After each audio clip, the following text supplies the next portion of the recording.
थोड़ी छोटी।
I believe we can keep the promise of our founding. Need some global warming. It's freezing. The idea that if you're willing to work hard, it doesn't matter who you are or where you come from. We're building a wall. He's a Mexican. Or what you look like or where you love. This is a country where we speak English, not Spanish. It doesn't matter whether you're black Knock the crap out of him, would you? Seriously. or white or Hispanic or Asian. Bringing drugs. They're bringing crime. We'll get rid of gun-free zones on schools. My first day, it gets signed. What's your tax rate? It's none of your business. You could say it all, and I could bite and close your mouth and step right over here so we can dance. These lazy days are way too long, like razor blades under your tongue, and the city lights will burn you down or build you up high above the ground. High above the ground. High above the ground. High above the ground.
Hello everyone, I am Aryan. I am the Institute Speaking Arts Secretary. Welcome everyone to the We Speak orientation. We Speak is the English speaking arts club of the Institute. We do a lot of activities related to debating and other speaking arts activities. We have several workshops, regular events, and even key speaker sessions, etc. to keep you up to date and help you engage in interesting um, as well as other discussions which might not be specifically serious, but also other kinds of debates which are related to, say, any pop culture and similar events. Before moving forward in this orientation, we will tell you about these different activities.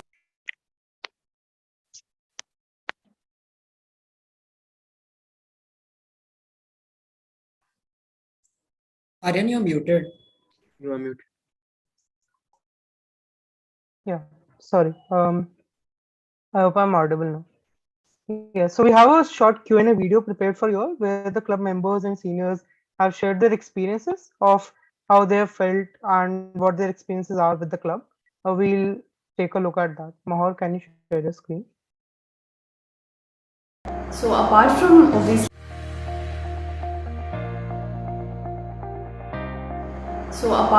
obviously making me a much more clear, concise and organized speaker, I'd say debating has also made me a much better decision maker, because it teaches you to weigh things against one another, and it teaches you to think about things like trade-offs and impacts and why something is more likely to happen than something else, which I think are all very, very useful and important skills. So yeah, I'd say debating has had a pretty positive impact on my life so far.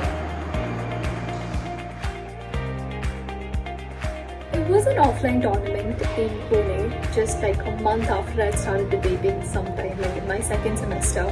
And I would say it was an intimidating experience because you have barely started debating and you're competing against people that have been in the activity for a lot longer than you have, and they're definitely better than you are. And you think you're going to lose, and you do eventually end up losing. But the unique thing about like IIT Bombay Debating Society is that we always go to tournaments together as a SOC. So you have your seniors that are there to motivate you, even when you like perform like really bad.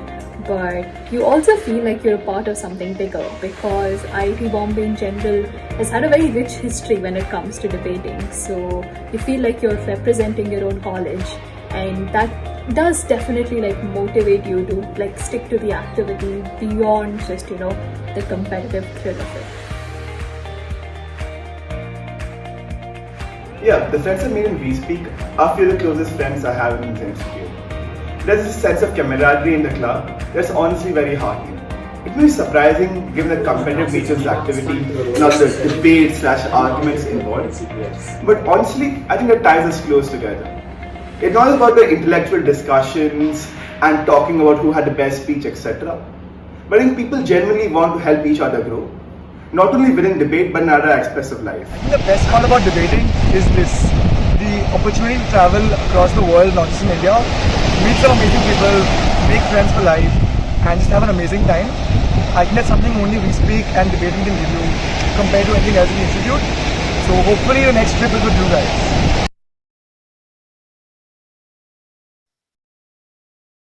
Hope you all got a short glimpse of what all this club has been for various different club members, be it Sophies, 30s, or even 40s of a club. So starting with the orientation, I'll hand it over to my conveners. They'll take you forward with everything that our club does in terms of the activities, what debating is, debating tournaments, and different club events. Mahor, you can take over.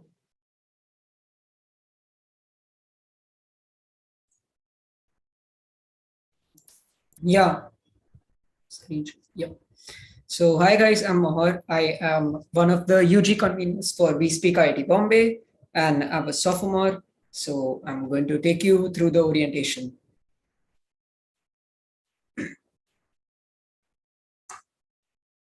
Okay. So first thing I'll be doing in this orientation is that there are these myths about debating, right? Things that we have preconceived notions about what debating is and what it is not. I'm going to set those straight and tell you what We Speak IITB is about and what it's not, right? So false presumptions that I'm going to get to the bottom of it and debunk. So first one is that debating is an individual sport, right? This is not true. Depending on the format, we always debate in teams of 2 or 3 people in parliamentary debating. That's the format that we mainly follow.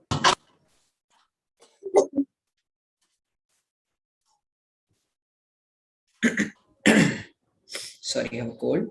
And yeah, then the next one is that people who debated in schools or have done MUNs like Model United Nations, or people who have a prior history in speaking arts always have an edge. This is one more myth that we have, right? So again, this is not true. Many of us who started debating, most of us started debating and learning debating in our freshie year itself, right? So we were all noobs at once, like it shows. And then the next one, the very popular one, is that debating is such a tough activity. You can't improve at debating ourselves if we don't have any background in it, right? This is also not true because we, like, as we told you in We Speak IITB, we have one of the most helpful communities of seniors. Every practice of yours is judged by seniors. They're willing to give you a lot of feedback. We have a full workshop series called DB 101, like which will basically break down all the steps of debating for you. So we have that all laid out, so you can improve in debating here. And then one very famous one, I mean, I think all of you do believe this, that knowing English is a vital skill for debating, but well, you'd be shocked to know that it's not. Because so in debating in our community, it's such a globalized sport that people of various ethnicities and accents go ahead and get into debating, right? You'll be shocked to know that the winner of this year's World Debating Championships had English literally as their third language. They qualified in English foreign language quota. The best speaker of this year and last year's debating championships both are not from white backgrounds, right? The last year's best speaker was Indian. So it's it's a pretty diverse activity. So a lot of people do debate, and English is not the most important thing. Your content is. And then the next one is that your speech lasts for 3 to 4 minutes. While this might sound intimidating, it's not true. Parliamentary debate speeches last for 7 to 7.5 minutes. In the beginning, we all were very panicked by this, how are we going to reach 7 minutes? But after a while, after 2 months of the activity, you just realize that 7 minutes is too less. And we are all struggling to bring our content down and compress it into 7 minutes. That's how much you grow in this club. And then the next thing is that you'll get to see the motion, have time, a day or a week, and research, use the internet to prepare. This is something that we believe, and that's not true. In parliamentary debating, the motion's given 15 to 25 minutes before the debate actually happens. You're not allowed to use the internet, etc. So it's really like you have to make that content there. So that's also something that we'll make you used to, and that's something that you're going to master over time. So yeah, now there's going to be a poll on your screen. You can put the response feedback on Zoom. We'll give you some time to do that. I hope you guys can see the poll on the screen.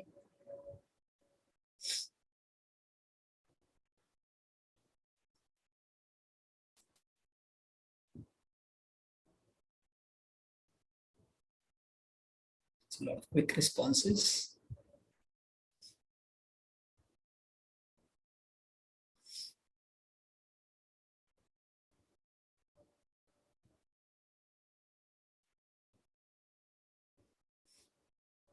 With a few more seconds, 70 people have voted.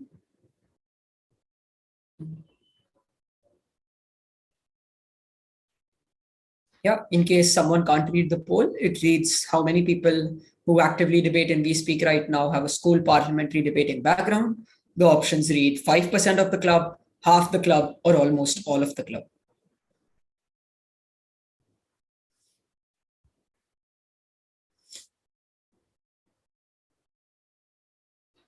Okay, the number seems to have stagnated, so I guess we can go out with the results.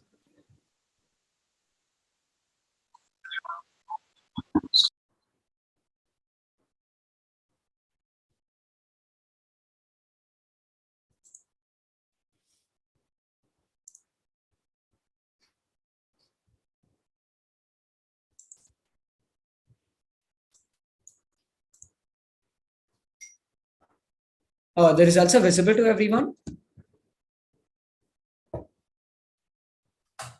Yes. Yeah. So yeah, most of you all answered 5% of the club. which is the correct answer. Only 5% of the club has a school parliamentary debating background, because parliamentary debating is not so accessible in school, and we all learned in our fresh year itself. Shows you a lot about the club. Going forward to some few more mythbusters. The next one we believe is that we won't get enough help and people are already better than you are. So here, this is also false, because see, like in the beginning, there'll be people who probably speak affluently, there'll be people who can come up with ideas, but don't feel like you're behind already. Like fresh year is just the beginning, right? All of us were introduced to debating during this time, and the seniors are the ones that taught us most of what we know. Everyone has different learning curves, and everyone becomes great at the end of the day as long as you turn up and attend practices and be regular. So now I'm going to just give you an overview of this format that we're speaking about, which is parliamentary debating. I've been mentioning again and again, it's the primary format that we follow. We'll be going into this in detail in the workshops, but I'm just going to give you a quick overview. We have two formats, like one is British parliamentary and one is Asian parliamentary. In British parliamentary, we have teams of 2, and in Asian parliamentary, we have teams of 3. And in British parliamentary, it's there are four different teams competing in the debate, where like there are 2 sides on side government and 2 sides on side opposition, and even the sides on side government are competing against each other as to which side on government justified the motion better. And in Asian parliamentary, there's just 1 team on government and 1 team on opposition. So that's all you need to know for now. More detail will come later. And in addition to that, speakers are also allowed to ask questions or points of information to their opponents between the speeches. And yeah, online debating, which we'll be following now for a while before it gets offline. We use 2 platforms, Zoom and Discord, for those. And this is how online practices will work at WeSpeak IIT Bombay. So tentatively, we are planning on having say 2 sessions a week. Like you can attend either one of those sessions. Like one of those sessions will be weekly workshops taken by seniors on specific topics, on specific agendas. And we'll be starting with, say, group discussions, and we'll be moving to debates after that. So you slowly get adjusted to generating ideas, and then you move to the formalized parliamentary debates. So the more practices you attend, the better you become at debating. So definitely try to attend as many as possible. And yeah, this is how online practices of us look like. They're like fun VCs at the end of the day after the practice gets over. And offline practices, hopefully we get there someday. That's how it looks like. And yeah, the next thing I'm going to cover is the debate workshops that we have. We have multiple workshops from debating international relations, finance, economics, philosophy, feminism. That's the broad variety of topics that debating has. These are some of the workshops that we conducted in the past. And yeah, now I'll be handing over to my next co-convener to go ahead and take you through the process later. Cheers. Thank you, Mohar. I'm Harshit, the other convener of WeSpeak. Excuse me for my voice, even I have a cold. I hope I'm clearly audible. Could just one of you give me a thumbs up if I'm audible? Yeah, cool. Next slide, please, Mandy. Right, so there are basically 2 types of debate tournaments that WeSpeak IIT Bombay sends their teams to. The first one is a bunch of international tournaments where we have universities from all around the world that participate in. These are tournaments like, as you can see on your screen, Doxbridge Worlds or the World Universities Debating Championships. The other kind of tournaments are tournaments where you have only colleges from Asia participating in them. These are the 2 types of international tournaments. Apart from that, we also go for a lot of national tournaments that are hosted by law schools like NLS Bangalore, NALSA Hyderabad, and even engineering colleges like RB College of Engineering in Bangalore and things like that. So these are the tournaments that that WeSpeak IIT Bombay sends a lot of their debaters to.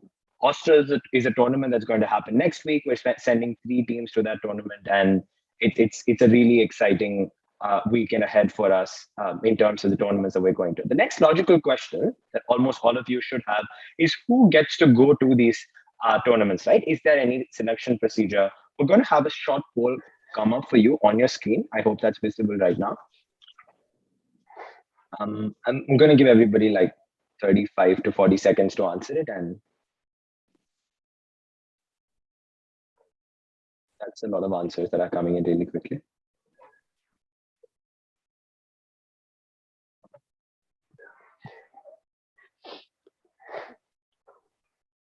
Let's take 10 more seconds and then we can end this.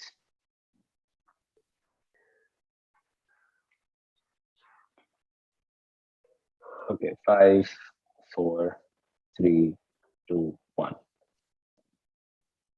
Great. Yes, I hope everyone's able to see the results. But basically, we have 50% of the people that go ahead and tell you that people that are good in practices are the ones that get the chance to go to these tournaments. And other 50% tell that everyone who's interested gets a chance. It's a combination of both, but then we prioritize those that are interested in debating as an activity, who turn up to a lot of practices, and most importantly, want to go ahead and improve themselves, right? Because nobody has some sort of a prior experience in debating when they enter the SOC. At least majority of people don't have. And the best way for debating and like for you as an individual is to go ahead and ensure that you constantly keep improving. So those that have the interest to do this and attend practices regularly are the ones that who get a chance to attend most of these tournaments. Next slide, please. Apart from attending tournaments, like when things were offline, you had a very interesting element attached to debating, which was traveling to different countries, right? So in this picture, you can see there are teams that travel to Thailand for the World Universities Debating Championships, to Dhaka, which is the picture on your right. Next slide, please. And these are other multiple places, right? They go for Inter IIT, they go to Krabi when in 2017, and multiple other places. But apart from that, we also hang out together as a debating society. Like the pictures that you can see right here on like the top left and bottom right are basically, even in an online semester, the second years, like sophomores like us, we were able to hang out with our seniors at the end of the day. We went out to dinner with all of these people. And, it's just a very nice and a very interesting relationship that we have with our seniors. This is a picture from a very recent trip that we went for like a couple of days back, and even our background is literally a picture from that trip.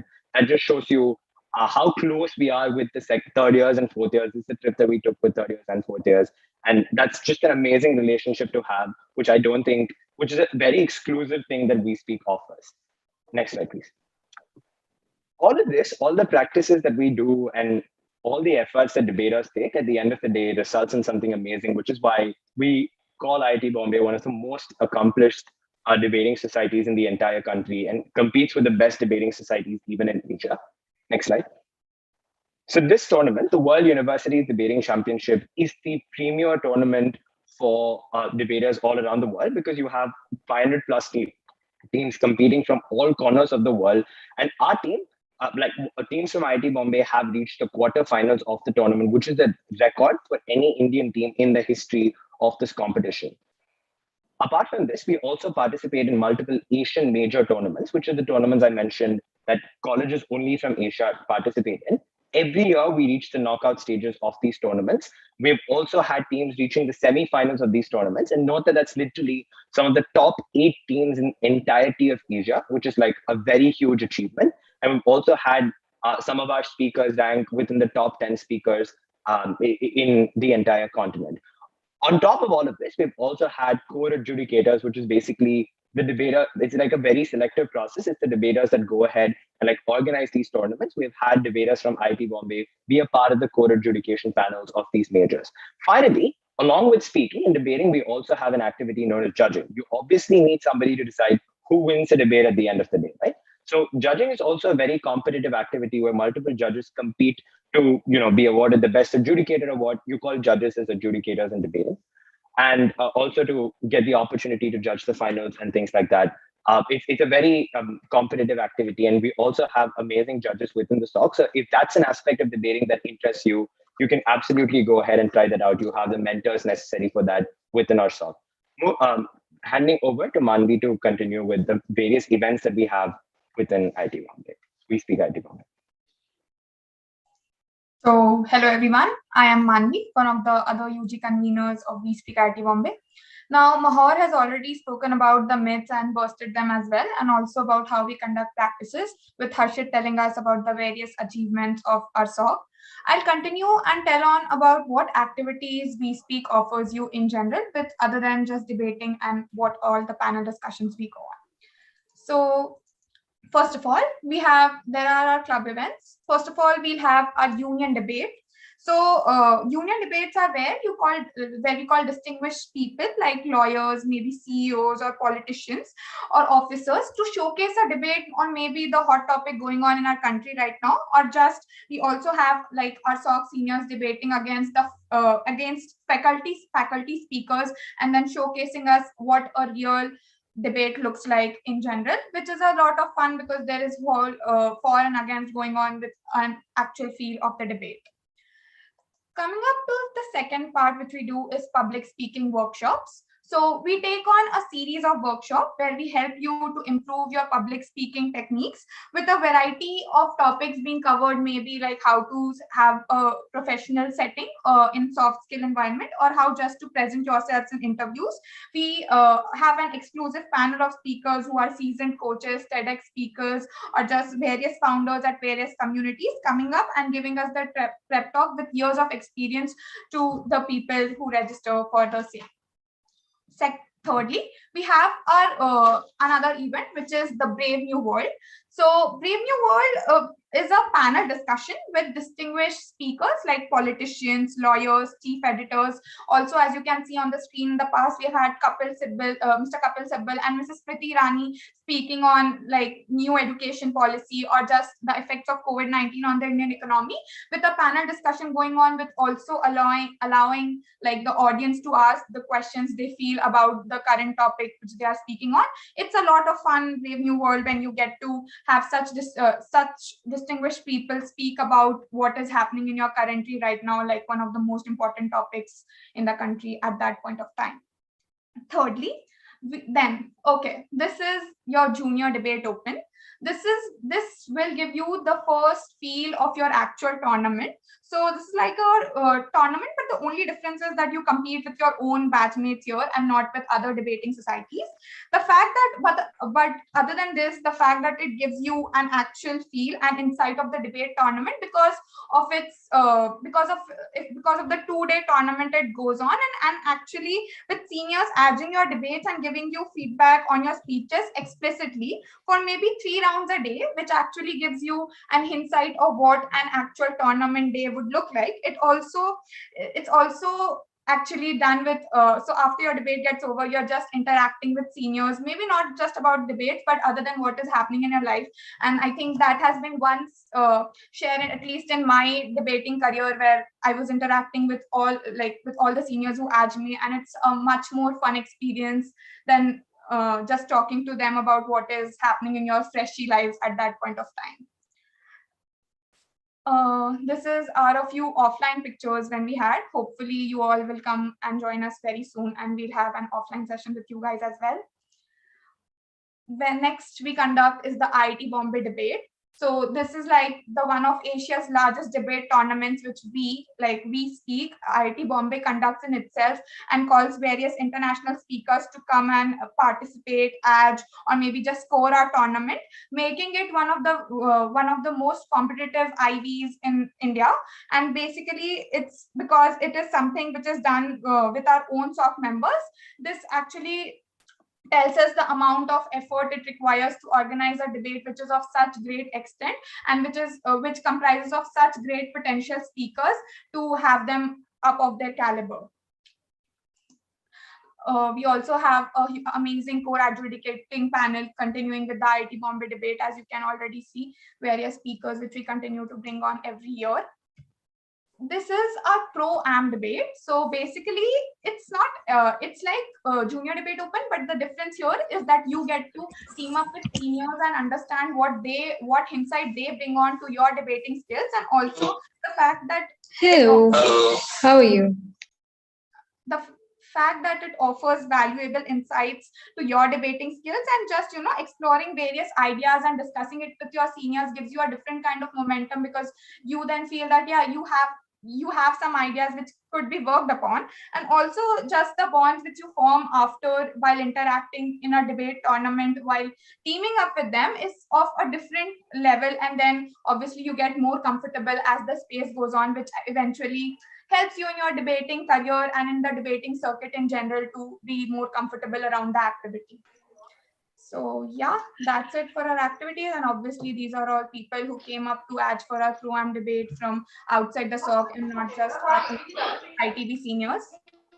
And yeah, that's it. This is our council, Aryan speaking art secretary, with me, Mahor and Harshit being the UG conveners here. So I'll hand it over to Aryan now for the further continuation of the model debate which we have prepared for you all. Hi everyone, hope you got a good overview of the different activities that we do. You got a basic understanding of how parliamentary debate works, as well as the various achievements and perks of joining WeSpeak, and the different club events that we have lined up for you over the year. You can always reach out to any one of us in the council for any doubts or any problems or issues that you face or anything you want to discuss.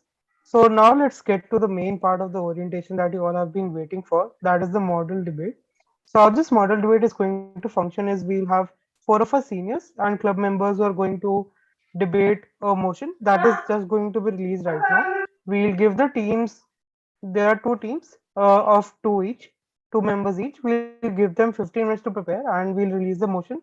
While they're preparing their cases during the prep time, we'll have an engaging discussion with you all to know your opinions on the motion and what you think of the debate and any arguments that you have for or against the motion. Moving to the motion right now, I hope all the speakers for the mock debate are here in this meet. So the motion for the debate reads, THS, that is, this house supports academic tracking of students in primary and secondary education. For those who don't know what is academic tracking is segregating students into different classrooms based upon their academic ability. So we'll be releasing a poll as well. And while the teams prepare the motion, we'll give them 15 minutes. Also, those who would like to share their opinions on the motion can raise their hands. We'll let you answer and share your opinions for or against the motion one by one.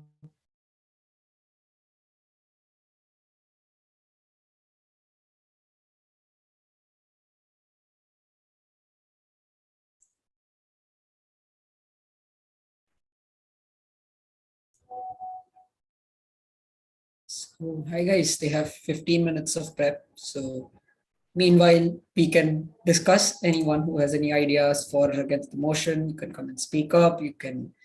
Um, you can raise your hands, etc.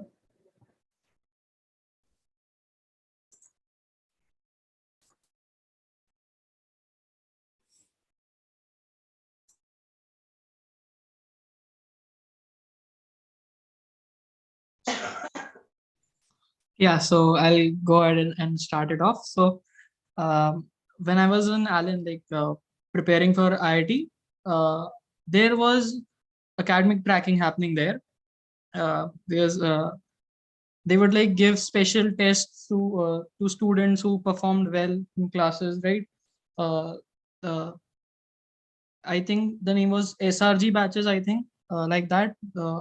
Yeah, so people who performed better get these extra set of tests that they could give and better prepare themselves for IIT.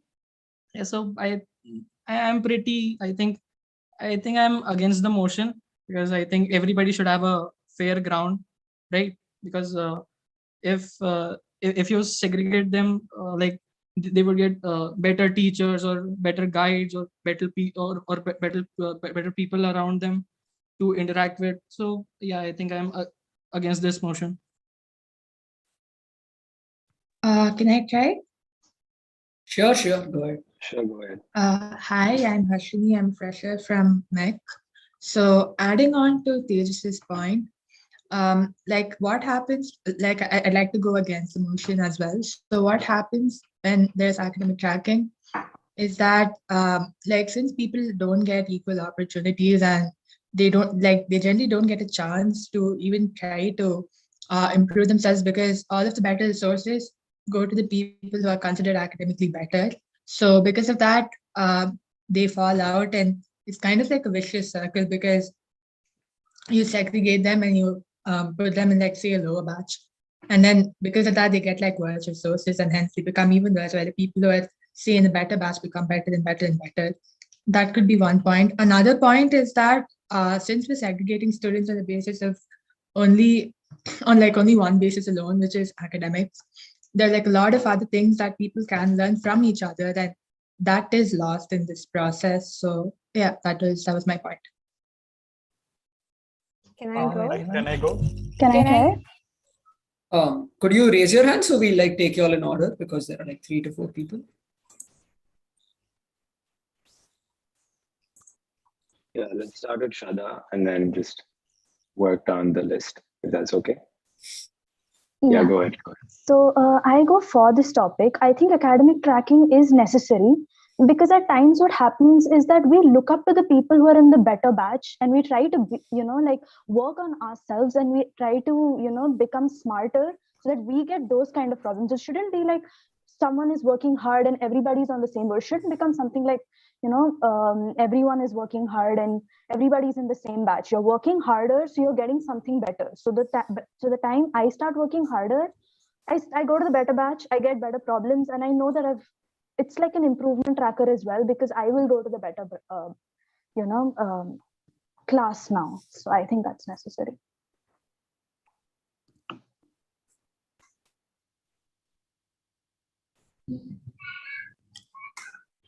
Yashas can go next.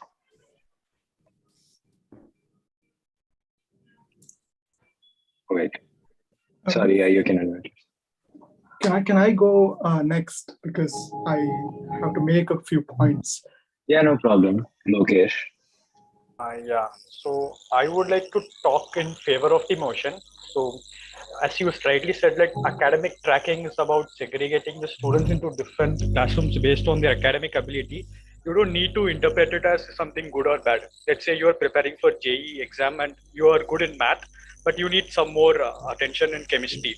So if you are getting, segregated based on, you need to improve in chemistry, I don't think that is a bad thing, because you are just trying to categorize students based on what they are like good and bad, and maybe segregating them will basically enhance your performance. Because let's say you just want to improve on your chemistry and you are already doing good in math, then you can, if they like segregate based on good chemistry students and bad chemistry students, it's better, because you might require different level of preparation for some specific things. So I feel academic tracking is a good way in which you can see it as a good thing, not to just be motivated by good student or bad student. It's just like how you see it, and I strongly like support academic tracking. Yeah, that's it. I think you can. That's great. Can I say next? Go ahead, Sloan. Okay, I think I'll speak in favor of this topic because sometimes when you are with very who are extremely good students, then sometimes you might have a problem of low self-esteem, because they would be answering every time in the classes. They would be so good every time, and sometimes it leads to low self-esteem, and the people who are not capable of doing so well, it's not their fault, but they just go below and below, and they're not able to come up. And sometimes it's also like you're not able to ask the questions. Sometimes you have kind of inferiority complex that people will make fun of me, they laugh at me. So it's better to segregate students according to their capability, so that they feel equal. So that's Can I add on? Yeah, sure. Just continue. Yashas, right. you can go in the end. Yeah, go ahead now. Yeah, I'm in favor of this motion as well. I think the thing that we have to focus is our notion of it. Like, if academic tracking has a good intention, I mean, see, you can't give the same plate of food for everyone. Everyone has their own backgrounds. Everyone has their own way of learning.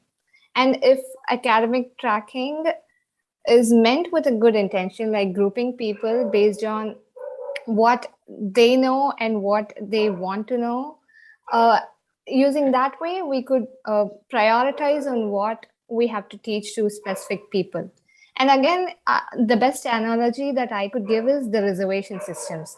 We in India, we follow the reservation system, but that goes with a different notion. This is a typical way of segregating people based on their caste or whatever. But here, if we prioritize on the benefits of, or prioritize on giving more benefits to the people who are low in their studies, I think that will, give a holistic development for everyone. Yeah, Pavan can go next. Also, Yeah, once you hello finish everyone. speaking, you can just put your hands down. Sorry, Pavan, go ahead. Yeah, I would like to talk in favor of the topic, and I feel that it would be better if we change the topic. Like, it should not be in primary, there should be no academic tracking, and in secondary education, it will help a lot, because in primary, everyone wants to learn and explore new things. But whereas when they come to secondary education, they have developed some favor to some specific topic or some specific subject. So if they want to improve in that subject, they need motivation. And when you segregate students based upon their academic ability, that provides the motivation. Like, if I work hard, I would get into a better batch, so that I'll get better resources. But in primary, that doesn't work, because people start getting demotivated as they are all in learning stage. Some may be good initially because of what they have, like we call gifted, they are God gifted. So others will try to improve when it is in primary, but in secondary, like, segregation provides the motivation. And also, when you have people with equal ability around you, you will learn more rather than talking to someone who is more intellectual than you. Yeah, the next speaker can go ahead. I think it's sorry, I'm sorry if I got your name wrong. Hello. I would like to yeah. focus. I would like to focus on the primary education part of it. So, according to me, the objective during the primary years is not to compete with anyone. It's just to learn various things like sports, arts, and crafts, and also develop an all-round personality. So, if we have a segregation based on merit, we will have a bunch of people who are good at only one thing. So there won't be a diverse environment for a holistic development. And also there doesn't seem to be any need for a primary for an academic tracking system in the primary years, like, because as I said, there's no competition. Thank you. Thank you. Harshal can go next. After that, it's Sahil. Yeah. So I'm also against you. May I continue as my name was spoken? Yeah, you can continue. I think that was just some crosstalk. Okay. So I am against this point because I think that students should not be segregated on basis of their academic performance, because I'll connect it to the latest experience. What is our latest experience? This UG orientation, this amazing UG orientation by you all. So what is the main point of our improvement after joining VSpeak? Because we get guidance from our seniors who are very well versed with this topic in which we are new.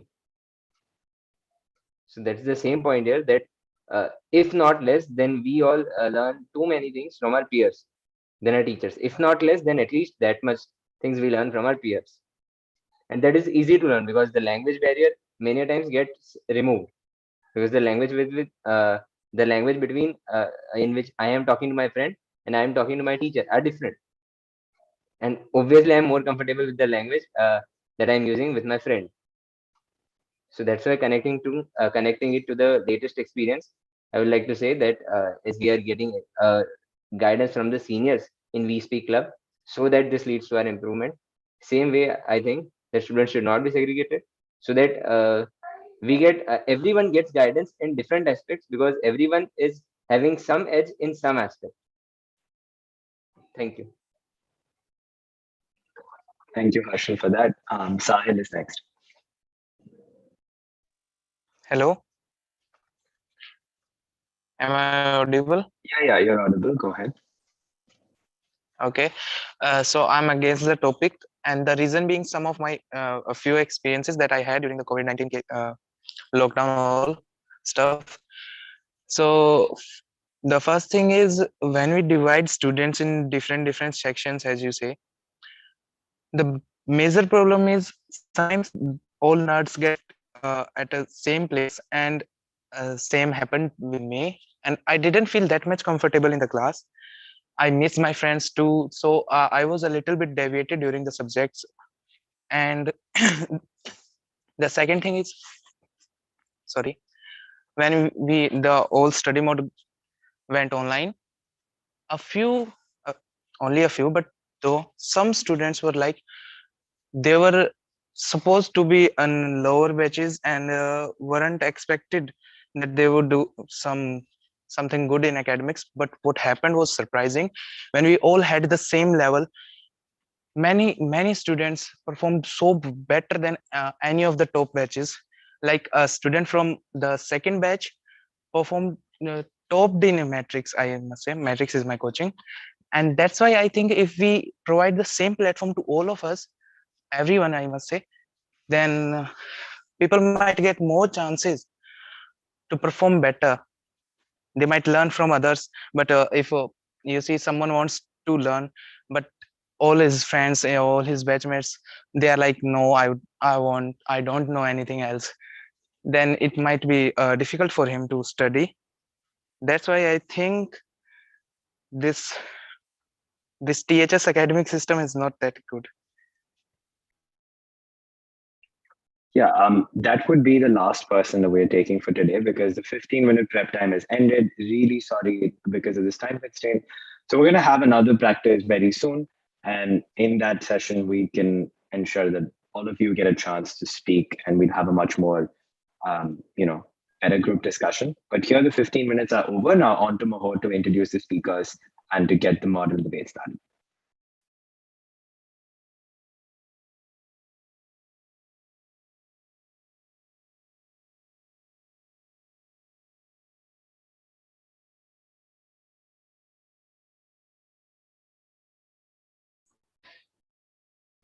Hi guys, I hope I'm audible.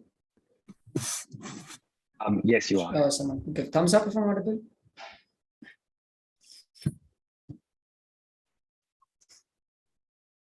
You are. Yeah, so first to confirm with the speakers if they're here. Just to confirm with the speakers if they're here, we'll have Anish and Shubneet on site. Gav, are you all here? Anish, Shubneet?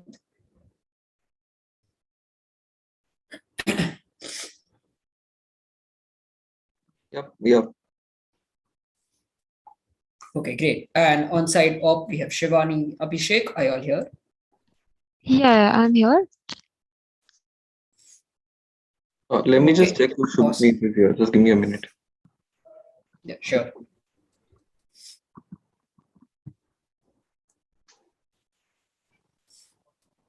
Yeah, she's here. I can start, right? Yeah, just a second. I'll just introduce you first. So on side government, our Prime Minister is going to be, the first speaker on side government is going to be Anish Shivamani. He's a third-year student in BS Chemistry. He's most known for his insane research and detail-oriented commitment to debating. Anish knows just about every debater and every debate video that he's ever encountered. So yeah, guys, let's put a hand together and hear the first speech from Anish.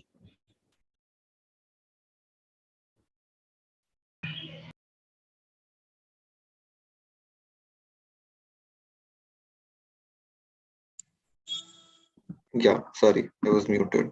Whoever is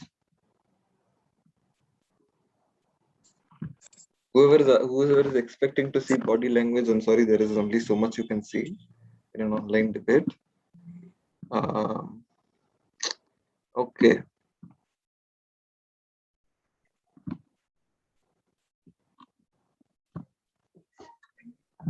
Okay, starting in 3, 2, 1. We all know that the system is broken, but we think that this policy that we stand by from side government is something that uniquely helps a lot of children build self-esteem, confidence, and motivation to go ahead and perform academically instead of status quo, where they continually lose hope. I'm going to mainly talk about students whose needs, whose requirements in academics and education particular are systematically overlooked on a year-by-year, day-to-day, month-by-month basis. And I'm also going to tell you why we think that this policy that we stand by is going to manifest in ways that we really that will result in a lot of children who struggle with academics, who score very low in academics regularly, getting the help that they deserve, right? But what is the problem in status quo? Why do we think that today, the way the education system is, you should and you must go ahead and segregate students into the classrooms wherein the classroom that you are is represented by the marks that you get on the exam, right? On paper, this sounds like a terrible policy because they're literally creating camps based on marks or whatever. But we think that look at what happens right now in the random classrooms, right? And I don't think that the policy as such needs much discussion. I'm going to just directly tell you that the system that it exists today assumes that people are born with similar abilities and with similar capacities to understand what is going on in a classroom, for example, because it measures different kinds of people with the same yardstick, right?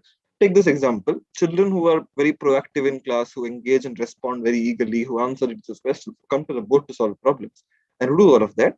Are you aren't necessarily always the top of the class, aren't always the top scorers, but they could be just above average students, and very often they're assumed to be the average, and they're assumed to be representative of everybody in the class. And the reason this is the case is because many students are not able to go ahead and voice their requirements because this classroom is not such a democratic place to begin with. What I mean here is that those children who, for example, systematically or traditionally score low are already within a classroom labeled as being incapable, labeled as being lazy or indisciplined or any of those things. Whereas the truth is that they have just been, whereas the truth is that those above average and well-performing kids have been have been kept very motivated and reinforced to keep working hard by the positive validation that comes from the teacher, who applauds, who calls for an applause for a child, or calls for attention to a particular student. And all of that encouragement and motivation keeps them going, keeps them engaging, keeps them active. But those who are much less active, who, as I said, are often labeled as lazy, indisciplined, all of those things, are much less active because they're just not confident in their abilities. They're never given any encouragement or validation. They're only given negative validation, negative reinforcement continuously. And because of the fact that they have to keep going to the same classroom day in and day out, wherein others are lauded in front of them and they are not. Somebody is unmuted. Please mute yourself. We think that this results in a lower and lower motivation within them to stay dedicated to academics, which causes them to score worse and worse on their tests. This creates a vicious cycle. And we see that there are also many students, whom conventional teaching methodologies do not work, and teachers do not come to realize their needs because they are essentially invisibilized in the class discussion. Why do I think that this system that I'm trying to suggest is going to work? And here, opposition, you will hear a different leader of opposition, and they will come up and tell you that, you know what, the classes with good students will get better teachers, better academics, better resources, and all of that, and there will be this inequality that's going to result in a problem. We think that this is not likely to be a problem, primarily because of two reasons. One, because parents are always involved in all of these decisions, directly or indirectly. Right? Because if I know that my child is going to a class that is for low scorers, and I know that my neighbor's child is going to a class that is for high scorers, and I see that my child is telling me that they're not getting good teachers, they're getting boring classes and bad classrooms and all of that, and I know that my neighbor's kid is getting very good classes, of course, it's going to create a big uproar, which is going to result in a lot of problems for the school, and that will result in a lot of bad press. And remember that education is a very local issue. There are a lot of local journalists who cover the issue on a very regular basis, which means that all of this scrutiny that exists in the school management means that it is quite likely that there will be equal distribution of resources, and there will be equally honest and dedicated teachers across their entire spectrum. What does this mean for our side of the house? Right? Because on our side of the house, there will be teachers who will begin to see the specific ways of teaching and the specific modes of discussion and engagement that work for the classes with lower scoring students. This could look like different kinds of activities. This could look like different modes of teaching. This could look like different kinds of assignments instead of written tests. This could look like presentations and projects that work better and help the lower scoring students engage better. And they'll have to explore different methods of teaching to go ahead and find out what works for students who have different requirements. And those students are also pushed to engage in class because they are all of the same quote unquote category, right? Which means that they are no longer compared against other people within the same class, which means that there is a much less toxic class environment. Opposition, do you have a question? Yes, why can't we simply change on what we focus on in terms of what kind of reinforcement we provide? Why can't we simply change the teaching methods to counter the problem you're talking about instead of segregating people into classrooms? Yeah.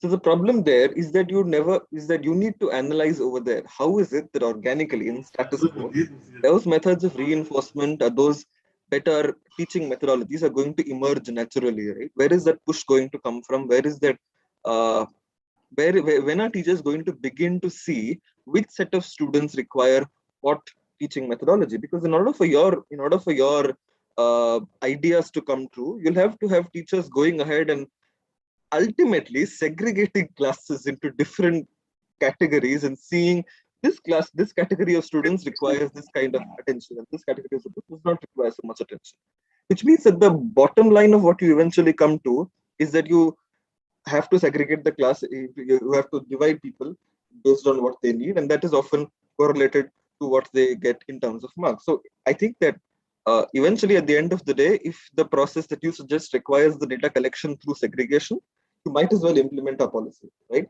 I think I'm going to conclude by saying that in conclusion, therefore, on our side of the house, those students who are who are on a regular basis told that they can't do anything in life, that they can't do anything meaningful, they are essentially who are decapitated from dreaming or imagining anything great in their life. We think that they are given meaningful and substantial hope for their own professional careers. Vote government.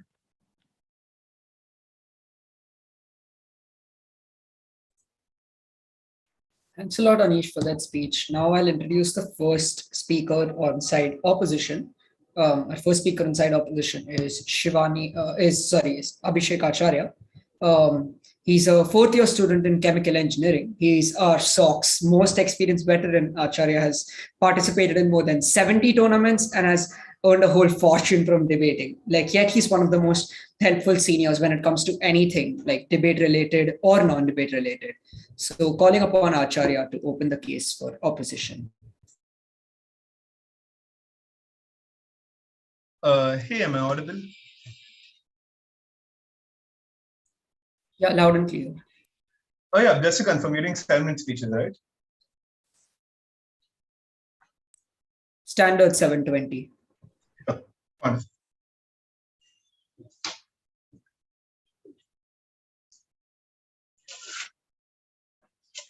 Yeah.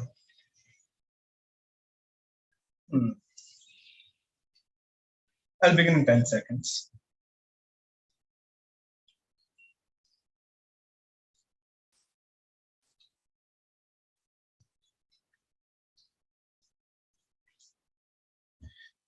Starting my speech then in 3, 2, 1. See, not a lot of matter coming out from PM. There are two particular problems you notice over here. Firstly, you tell us that, look, children will be labeled as dumb. We're not very sure where this labeling comes from. And because of this labeling, they're going to feel particularly bad. But secondarily, you're probably going to have better teaching methods enacted on their side of the house. Before we move on to deal with their issues, firstly, we think the segregation is principally unjustified in the first place. Do understand, when you're talking about primary and secondary level of schooling, we are not very certain to what level children have developed or a difference in performance attributed to intelligence. It's much more likely it's a difference of privileges that manifests in terms of performances. If your parents are better educated, they're fluent in English, you probably do better in most tests because now you're able to fluently read all the textbooks, etc. But secondarily, if your parents are very well educated, can probably help you with the studies. This doesn't probably hold true for children coming from more vulnerable sections of society who are probably poorer or the parents are not really into education or haven't been educated. But secondarily, do understand at that point of time when you're blaming children for factors that are not intrinsic to themselves, we think the foundation of segregation in itself is unjustified. But secondly, let's slow down over here. In terms of labeling, tell me what labeling is more explicit. We are put into a classroom with other students like you, and you know your grades are worse than the top classroom in every other classroom above you. Is that more explicit labeling? Or is it when you're just not answering stuff in the class? Because look, we think when you just clearly point them out, you belong to a dumb classroom, children are going to be far, far worse. If the labeling is coming about from the teachers, it's probably going to be symmetrical on both sides, but probably worse on their side. Why? because at the point of time you're not answering in class, we are not very certain why you end up answering when you are in, let's say, a classroom with people with your similar intellectual capacity, especially when talking about, let's say, weaker students, because the reason why people don't answer because they're hesitant of answering the wrong question. You're not giving the wrong answer. We're not sure whether this hesitancy goes away on their side. But secondarily, do understand there's probably similar incentives of enacting better teaching mechanisms on our side as well. Teachers do not cater to top students. They also don't cater to above average. They still have the data collection measures as side proposition because still conducting tests and you're still knowing the marks of the students. That then means you're probably still catering to the average of the class. But understand why crucially on our side, learning is much, much better. It's very simple. Children don't study alone, they study in groups, they study by interacting with others. And look, these groups are not formed based on academics. You don't want to form, oh, you're a topper, I'm a topper, that's why we should band together. That's not really how friendships are formed. They're based on common interests, right? They're based on interests like, I watch football, I watch anime, something along those lines. Which then means you probably have many more diverse friend groups on our side when you're not segregating people based on academics. And these friend groups help each other and assist each other with academics. This is why most people are able to answer or cater to the average level assignments coming. We are not sure this happens on their side, especially since most of the friends that you form in classroom are likely the people who are just basically a classmate, the person who's sitting beside you, etc. At the point where we explicitly made like one dumb classroom and one smart classroom, it's very likely then that even if you form, let's say, those friend groups, then probably the level of the group remains the same. So there's not really one guy who can help out the other guy because he's better than them. But also understand, you really mess with the student's mind at the point of time you're creating this segregation at this young stage. Few things over here. Firstly, note, children are very impressionable. They really believe in what you say, especially when talking about 6-7-year-old kids. If you tell them that they are stupid, they're incapable, they are dumber, they're not as gifted as their peers, they're likely going to internalize that. It's likely going to affect them for the rest of their lives. What does this look like? This looks like being told, oh, look, things need to be taught slower to you. You need to be segregated from others. You need to be taught in a certain manner for you to understand, for you to keep up with other people. But secondarily, understand this leads to a cycle of self-doubt that remains with them. They know that they're not the best and this being clearly visually represented via them. It's not that obvious in a normal classroom because you're able to just interact with the students still normally. You're still able to go out and hang out with them. But you know that hangout mechanism, that peer formation is still gone away. Now you're just explicitly left with, you are less capable. The only way you can catch up is you're taught in a different manner. What then remains is this anxiety within these students that at every other stage, do I apply to these good colleges? Am I not capable? If I'm not good enough in school, will I be good enough now? Should I apply for this job? I was not good enough. Will I be good enough now? You're leaving these students with a creeping self-doubt that never really goes away. But it's also not so, it's not really happy and merry for the students who are in these top classrooms, because things normalize later on. Do understand? From the get-go, you're telling them you're superior to other students. But listen, once again, they're children. When they know that they're probably better than other people, that creates more hesitancy in them in terms of interacting. You're already socially stunting the amount of peer groups that they can form, but this idea of superiority doesn't go away. Many of you guys have been class toppers. Many of you have thought probably that you're better than your peers. That does restrict the amount at which you can talk. And interact with other students. But crucially, this superiority is not going to last throughout your life. When you apply to a better college and you go to a group where you're not the best, what probably remains with you is this emptiness. Oh, I'm no longer the best, how to compete. Welcome to that experience when you enter IIT Bombay. But that being said, we then think at the point of time, we're creating these two levels of expectations. Firstly, for the children who are in weaker classrooms, who explicitly feel left out, who have this level of self-doubt or anxiety with them, that's probably bad. But as well as when you're giving these students a free pass into them, believing that they're superior, or also allowing them to set up expectations, then they'll probably end up failing later on in their life when they're going to university, etc. But now a few more things. Firstly, in terms of teachers, right? Do understand, teachers thrive of interactivity. Teachers thrive of students being engaged in the classroom. At the point of time you mix classrooms, as Anish did point out, you probably have some students entering and engaging with the students. You have some students asking questions, etc. That does keep the teacher motivated. At the point of time you are having these segregations, it's probably true that your behavior in classroom is also reflective of your academic performance, which then means you probably have classroom, especially a weaker classroom that they want to have on their side to help these students. You probably have them being less interactive, or you probably have students learning at a lower pace of there. So even if we believe them that there's going to be no difference in academic resource allocation, the teachers are going to be equivalent on all sides. The teacher who's teaching the weaker classroom probably gets less motivated, because understand they're still human. They don't have that interactivity. They're probably talking to the wall, they're talking to empty air, that probably decreases their performance. At the end of my speech, the reason why you should absolutely oppose this motion is, firstly, it's principally unjustified. It's based on privilege. We don't think the students can control that. Secondarily, it creates toxic environments, which then results in A, bad peer group formation, but B, expectations and internalization are very negative for students, but also it leads to worse learning. For all these reasons, very, very proud to oppose.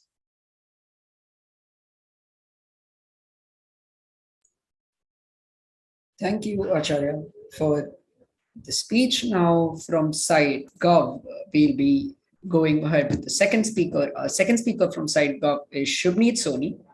She's a third-year student in the MEMS department. She's our SOC's left-wing leader. She and Anish have been teammates since fresh year, and Shubneet is one of the most well-rounded seniors at debating, and one of the only few seniors in our SOC that can debate art and feminism really, really well. So yeah, giving the stage to Shubneet.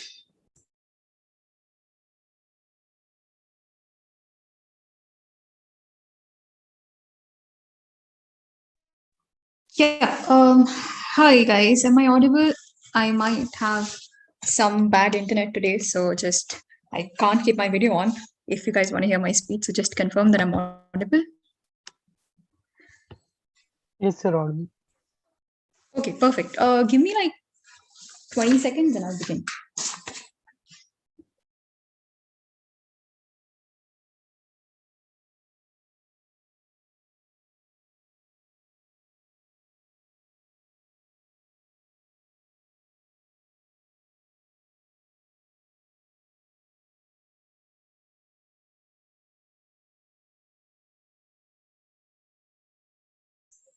Okay, cool. Let me just set my timer. Yep, beginning in 3, 2, 1. Go. Firstly, a couple of responses to opening op, because all in all, what frankly op has argued is no positive case as to why these students particularly are going to get more attention in a more heterogeneous classroom. They have proved no incentives as to why now teachers are suddenly going to pay attention to these students. But secondly, in a nutshell, all they've argued is that, hey, these people are going to lose friends. Firstly, the reason for a difference in this kind of academic ability is immaterial to this debate for a couple of reasons. Because even if they say said child is poor and is in a set of like a classroom which has rich students, there is absolutely no reason for us to believe as to why this poor child is going to get any more particular attention staying in a classroom that's filled by rich people. But rather, most schools have students in more or less the similar economic stratum. So we do not see as to why this is the biggest concern. Their entire principle is false. Even if there is, say, data collection measures, how is that going to result in any implementation if it still goes to a random class? Our side provides a larger scope for teachers to implement the creative teaching, because we're going to talk about as to why a teacher that has abilities better suited to a homogeneous set of students is more likely to take care of their needs better, and why they're likely to serve serve the students of that certain category in a better manner. Also, secondly, why is a diverse friend group not possible on our side of the house? And I think this is the biggest problem that is there in Acharya's speech throughout, is to why, firstly, friends are the biggest concern in this debate, but secondly, as to why it's only symmetric when you're in a classroom which have different academic abilities. Diversity is not dependent on the person's academic abilities. Diversity can obviously exist on our side, and maybe the problem is symmetric also. You could also be missing very nice friends in a random setup just as much as you are in a segregated setup. Secondly, absolutely no uniqueness analysis on the self-doubt mechanism, right? A classroom where you're explicitly compared to others, where you're repeatedly labeled as a good for nothing, punished, scolded by teachers, often ignored by teachers, and not understanding what your own unique capabilities are. We think that this clash is a wash and nothing gets better on either side. What matters in this debate is where students are better, where the abilities of teachers are better aligned to serve the students' need, and why these directed teaching methods are implemented, which means that when we see these children put into a classroom with similar abilities, you feel that you feel that the people around you are more alike, because you believe that you're in a classroom, and because in a classroom, more or less, being smart is the only currency. So if you are smart, if you're in a group of students that are smart, you're far more likely to have that amount of relatability, and that relatability within a community that share like similar sort of strengths or similar problems, always feeling like is a lot better and a more cohesive structure to grow in, rather than always feeling like you're not one of them, where the smart kids can make a child, where the smart kids often make children internalize the fact that they just cannot be helped, and they're always going to feel dumb in such places. What we'll argue in this debate is not only how students are served better with such tracking in a place, but in general, what is an efficient system, and why the system is far more likely to take place on our side of the house, and what aligns the teacher's abilities better. So taking into account as to why people with more specific needs are better suited to our environment. Firstly, this kind of a system actually allows problems to come forward. See, a standardized test is taken yearly to judge how a student is performing. Not only allows people to take progress into account and take progress a lot more seriously, but it also gives the teachers an opportunity to take the reason behind slow progresses, take these reasons into a lot more attention, and why that's going to, and why that helps students, we'll discuss later on. When teachers are assigned a more homogeneous set of students, we see that their skills are aligned towards the things that the students require. For example, a teacher that has a more creative, a more visual and simplified ways of explaining like complicated things can greatly help students that find it extremely perturbing to sit through hours and hours of lectures and complicated scientific textbooks. So not only can these teachers better concentrate on the singular needs of a group of students, but can also serve them better. What does the comparative look like? Comparative is simply status quo, right? And in status quo, where teachers presume uniform ability based on one active student, because it becomes difficult to serve the faster, more understanding student, whereas the slower student that probably has more difficulty in understanding such concepts. Which means that if the teacher is fast, if the teacher is explaining concept in a quicker manner, you're letting go of that child that requires more directed assistance and better creative methods of teaching. The second is where you're slow, and you risk some probably smart child developing apathy towards learning, apathy towards education in general, because they believe that the education system is not serving their purposes. Which means that in this dilemma, a teacher can side with either of those things, and in both of these scenarios, they do not serve the needs of each and every student. On our side of the house, we prove why serving these needs is far more likely. Before I move on quickly, POI.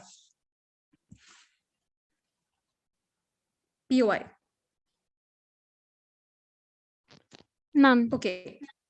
Okay, assuming none. All right, fine.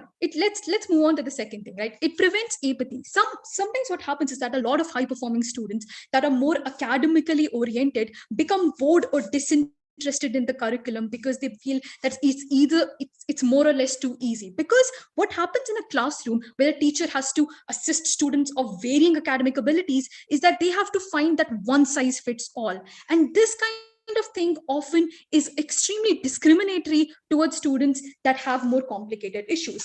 When this kind of things happen, you find that students that have problems like ADHD, problems like dyslexia, because now a teacher's own performance is linked to how their classroom is performing. So if their classroom is filled with students of similar abilities, and they see that all of them are facing similar problems, they're far more likely to find the roots of these issues so that they can serve the needs of the student better. Because if they have problems like ADHD or dyslexia, a more different, a more creative method of teaching is actually going to get better results. So now the teachers are far more likely to identify these problems from a more early stage, and this actually helps students to cope with this when they move on to their work life, when they're able to identify as to how they can form like they can get jobs with such problems from a very early age. So three things we prove that why in our scenario, the better and the faster learning students are less likely to form apathy towards the entire learning system. We also talk about as to why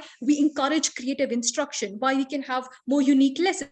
why we have specialized curricula for each student, and they're able to have increased engagement and performance and better performance in their classroom. We also prove as to why teachers are more inclined towards serving the needs of their students better, because their performance is directly linked to it. So certain problems like ADHD, OCD, etc., are identified at an early age. We also talk about as to why these students are far less likely to be left out. For all these reasons, extremely proud to propose.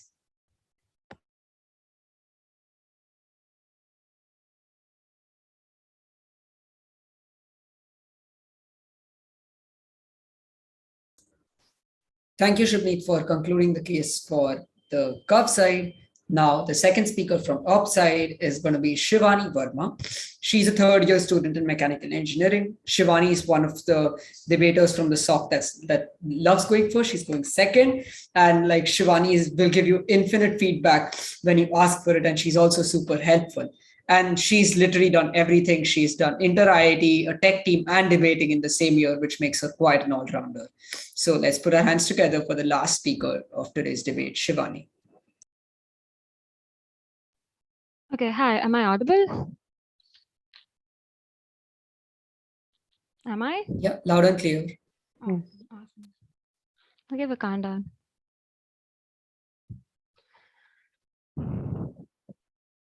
Cool. Starting in 3, 2, 1, go.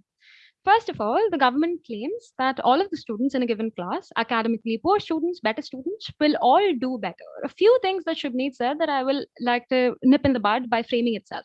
First of all, there exist special needs schools for both gifted students as well as students with special needs, such as ADHD, OCD, or something that is actually hindering you back when it comes to academic performance in schools.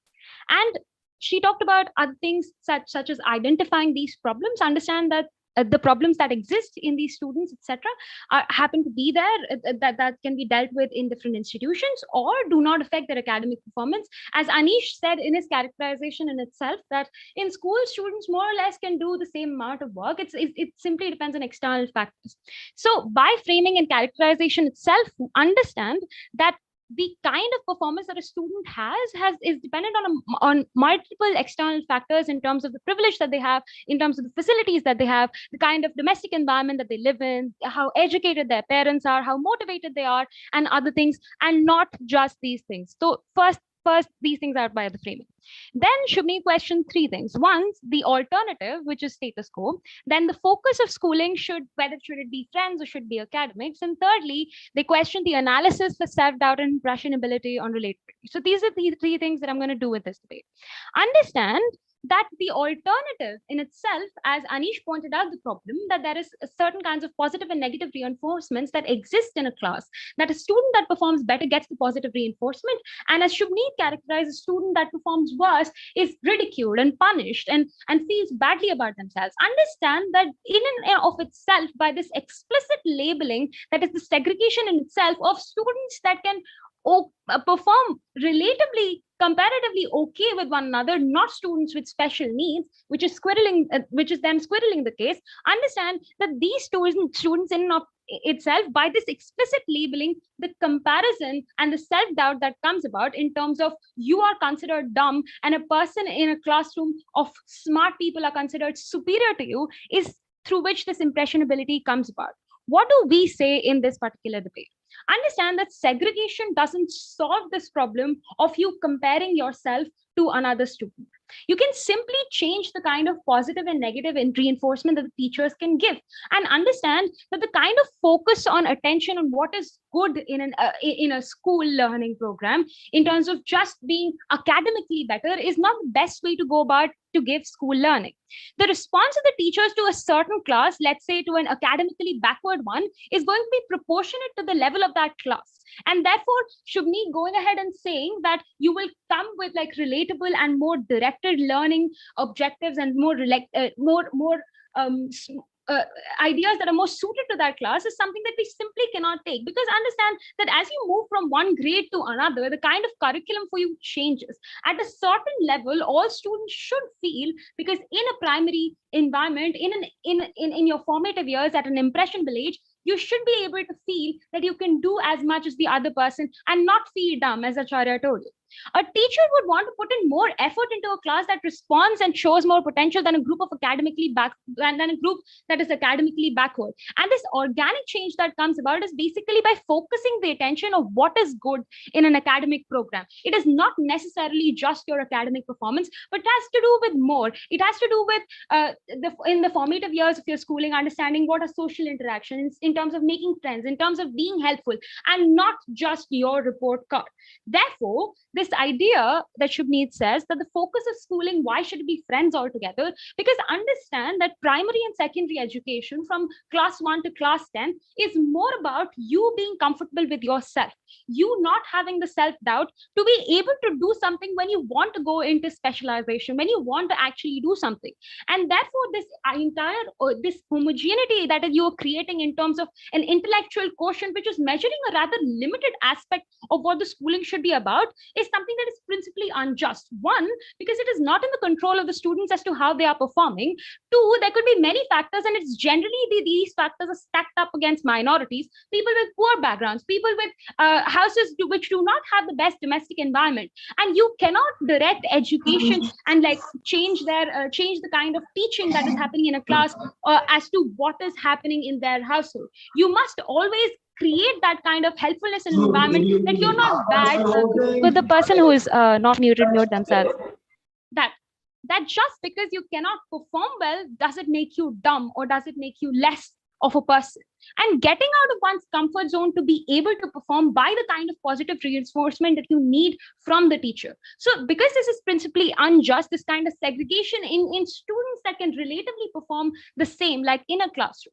So understand why on the comparative, the government bench loses out on all the cases. Firstly, the teacher attention. The kind of attention that you are given in a class in terms of the positive and negative reinforcement based on your performance is always present when the segregation does come about. The kind of curriculum change simply leads to this kind of explicit labeling that makes the student want to compare themselves to another person. You are not, at least even by the school, by the highest authority, not considered to be equal to your own peer, and therefore you internalize it. People are impressionable in their formative years, and therefore this dumb labeling of intellectual hierarchy at such a young age actually follows through in your other years. Therefore, once you actually go ahead and want to do something, you will have self-doubt. Understand that the analysis of this kind of internalization is linked with expectation.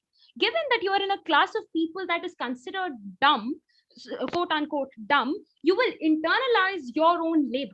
What is expected by the teacher, as Anish said, that it cannot organically come about, the teacher will go ahead and respond more to a class that interacts with you more. Therefore, the kind of curriculum, the kind of response of the teachers, the kind of reinforcement given by the teachers it leads to the kind of performance you have. Therefore, the expectations made by your teachers, just because you are some factors are stacked against you in terms of academic performance, these expectations lowers what you think of yourself, and this kind of self-doubt and self-deprecation comes about, which we feel is something highly problematic in the formative stages of a child. At this point, why we feel ultimately that this kind of academic tracking, academic segregation is bad. In the end of my speech, we feel that this kind of explicit labeling is A, principally unjust. It is B, making sure that there's some sort of complex of superiority or inferiority complex given to the children, and ultimately will not lead to any efficient benefits that the government talks about, and therefore should not come about. Thank you.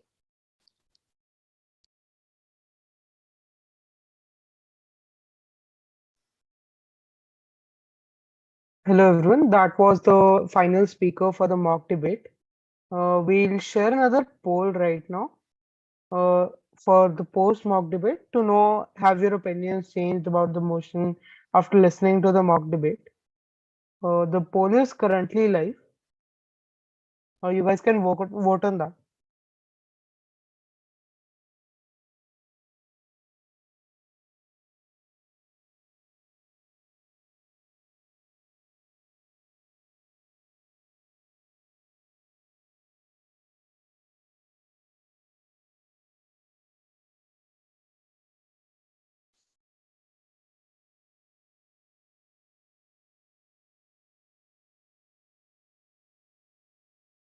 The poll will remain open for around 20 seconds more. Currently, the side opposition has 65% votes. Those who haven't voted can vote yet.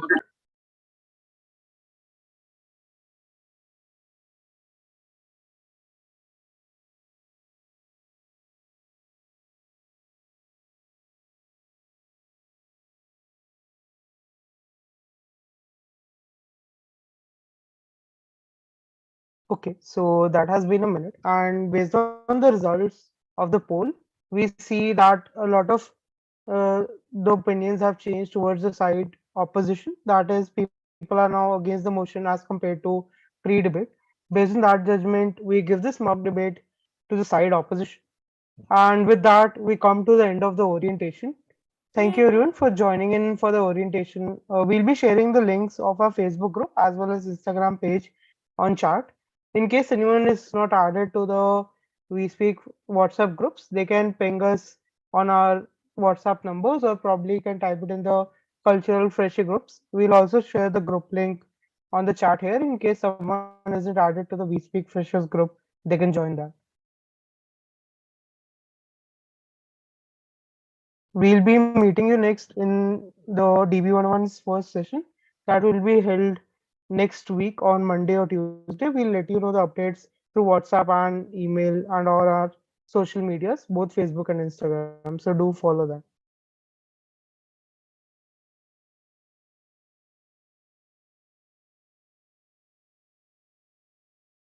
The WhatsApp group link is in chat. You can join the group using that if you haven't.